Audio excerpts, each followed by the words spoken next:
المتساهم الآخر اسمه عثمان فاروق بن فاروق حسين، وموضوعه غزة جرح الأمة الذي لا يندمل يوم حريتنا. فليتفضل.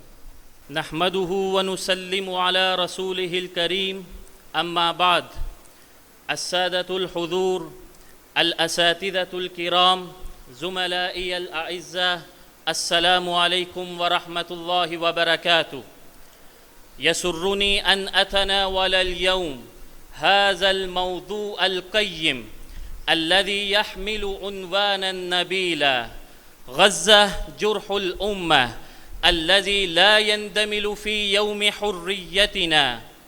في مثل هذا اليوم 14 من أغسطس تحتفل أمتنا الباكستانية بيوم الاستقلال، يوم خرجنا فيه من نير الاستعمار البريطاني ونلنا فيه حريتنا وبنينا وطنا نعيش فيه بكرامة.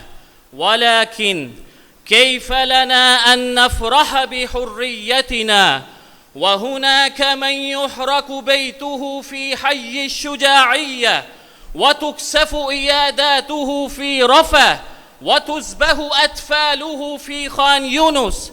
أيها الأحبة، غزة تحاصر، تكسف، تجوع وتحرق، والعالم يصمت صمت إجرامي من الأمم المتحدة وتواتؤ مفضوح من المجتمع الدولي ومواقف باهتة مخزية من قيادات إسلامية لا تستحق أن تمثل هذه الأمة العظيمة.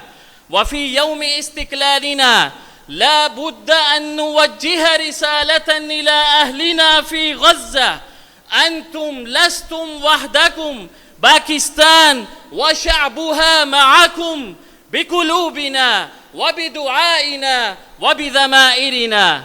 وفي الختام أترككم مع أبيات مختارة. يقول الشاعر: دم المصلين في المهراب ينهمر، والمستغيثون لا رجع ولا أثر، والقدس في كيدها حسناء مسلبت، دموعها في عذاب الصمت تنتظر، تسائل القدس هذا الليل حائرة، ونحن بالكولة النكراء نعتذر.